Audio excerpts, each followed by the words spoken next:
Most fighters waste years chasing cardio the wrong way. They run for hours, they gas out in minutes, and they keep wondering why. After all that effort, they still breathe, like they've just sprinted up 10 flights of stairs the moment a fight gets intense. That's because they've been lied to. Cardio for fighting is not the same as cardio for jogging, swimming, or cycling. Traditional cardio trains you to move in a steady rhythm, but fights are chaos. A fight is not a peaceful run through the park. It's an unpredictable storm of bursts, pauses, sprints, and explosive actions where your heart rate spikes and crashes in seconds. If your training doesn't mimic that chaos, you're not building fight cardio, you're building running cardio, and the two are not the same. Here's the truth most coaches don't want you to realize. You don't need hours of exhausting work to have superhuman fight stamina. You don't need fancy gym equipment. You don't even need a training partner. You need a system that tricks your body into adapting, like it's in a real fight, pushing it into oxygen debt, forcing it to recover lightning fast, and then hitting it again before it's ready. When you train like this, your body starts to operate in combat mode by default. And this is where the 10 minutes a day method comes in. 10 minutes may sound too short, that's why most people will ignore it. And that's exactly why they'll stay slow, weak, and gassed out. But the ones who understand will realize 10 minutes of correct fight cardio training isn't just enough, it's deadly. Because we're not working on endurance the fitness influencer way, we're working on recovery speed. Think about it. In a fight, you don't lose because you can't throw a punch. You lose because after throwing a few punches, you can't throw the next ones with the same power. You get heavy, your reaction's slow, and your opponent smells blood. The winner isn't always the strongest or the fastest, it's usually the one who can recover between bursts faster than the other guy. That's what this system trains. In the next few minutes, I'm going to break down a 10-minute daily routine inspired by fighters like Gun Park that will rewire your body to handle the chaos of fighting without ever feeling like you're dying mid-round. If you follow it properly, you'll be able to explode into combinations, clinch, defend, break free, and still look fresh while your opponent is drowning in exhaustion. So here's the choice. You can keep doing the same traditional cardio and hope it magically works in a fight. Or you can commit just 10 minutes a day to turn your gas tank into a weapon that breaks people's will. 1. The science behind 10-minute fight cardio. Before I hand you the routine, I want you to understand why it works. Because if you know the why, you'll commit harder. And that's what makes results permanent. Here's the truth. Your fight stamina is governed by something called your anaerobic capacity. Basically, your ability to work at full power without oxygen. In a fight, your heart rate spikes into the red zone, and your muscles start screaming for oxygen they can't get. This is where most people panic and gas out. Traditional long-distance cardio trains your aerobic system, which is great for pacing, but useless when you need to explode with punches, shoot for a takedown, or throw a flurry and still defend yourself right after. The 10-minute method works because it overloads your anaerobic system, then forces your aerobic system to clean up the mess. That means you recover faster between bursts, so you can go again while your opponent is still trying to breathe. Think about it.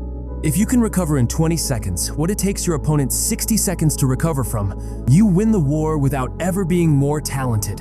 And that's the secret fighters like Gun Park use. They weaponize their cardio so every exchange drains you less and drains them more. 2. The 10-minute daily routine. This is not a casual workout. This is 10 minutes of deliberate, fight-specific stress, and every single second counts. We're going to use high-intensity intervals that mimic real fight patterns. Explosive bursts, short rests, sudden changes in tempo. The goal isn't to just survive, it's to teach your body to recover while under attack. Here's the structure. Round 1, 2 minutes.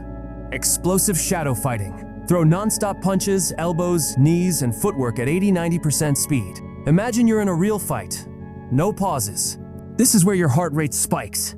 Rest, 30 seconds. Don't sit or stand still. Walk, breathe, shake out your arms, teach your body to recover while moving, just like you would in the ring. Round 2, 2 minutes. Burpee into knee strikes. Drop down, do a burpee, pop up, throw a flying knee or a double knee. Repeat. This mimics explosive takedowns or power combos after movement. Rest 30 seconds. Focus on slow, deep nose breathing to force oxygen back in. Round 3, 2 minutes. Sprint footwork with random combos. Move forward, back, left, right. At full speed, then explode into a 5-6 strike combo. Change directions unpredictably. This builds chaos endurance. Rest, 30 seconds. Again, keep moving. Round 4, 2 minutes. Power punch flurries. Throw as many hard punches as you can for 15 seconds, then slow down for 5 seconds, then explode again. Repeat until time is up. This simulates the push-pull energy of real fights. That's it, 10 minutes. But if you do this right, by the last round, you should be drenched in sweat, your lungs burning, your legs heavy, and your recovery improving every single day. 3. The psychological edge. Here's the part nobody talks about.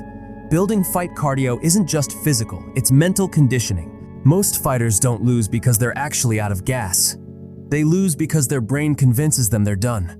This 10-minute routine forces you to operate in discomfort daily. Over time, your brain stops freaking out when you feel that oxygen burn. You start recognizing it as a signal, not a threat. And when that happens in a fight, you keep going while the other guy mentally quits. When you know you can push through that point because you've done it 100 times in training, you fight differently. You take risks without fear of gassing out. You keep pressure on them, not the other way around. And nothing breaks an opponent faster than realizing you're still fresh when they're drowning. This is why fighters with better cardio often look like they have unlimited skill. In reality, they just have more energy to use their skill longer. This method gives you that power without needing 3-hour gym sessions. 4. Your commitment test. Here's the part where most people fail. They do it for a week, they feel improvement, then they stop. And guess what? Cardio is a use it or lose it weapon. Stop training it, and it fades fast. You must see this as brushing your teeth. You don't do it when you feel like it, you do it every day. 10 minutes is nothing compared to the benefits. More power per punch, more control in the later rounds, more confidence in every exchange. Every day you skip is a day your opponent gets closer to catching you. Every day you commit is a day you widen the gap. And if you want the gun park level stamina, the kind that makes people whisper your name in the gym, then the choice is simple. You start today, you don't stop, and you let the results speak for themselves. So here's the deal. You can scroll away now. Keep telling yourself you'll start training seriously next week. And then show up to sparring just to spend the last minute pretending you're tying your gloves so you can breathe. Or you can actually do something about it today. 10 minutes, that's all I'm asking. 10 minutes where you train like your next opponent is the most dangerous version of yourself. Because here's the funny part, if you don't train it, that dangerous version of you never shows up. Instead, you get the out of breath, I need a break version. And trust me, he's not winning any fights. Now I want to hear it. Drop a comment right now and tell me, would you rather fight someone stronger than you or someone with endless cardio? Because if you've ever been in the ring, you already know the guy with endless cardio is the scarier fighter. So go ahead, share your answer below because I'm curious how many of you are brave enough to admit cardio is the real nightmare in fighting.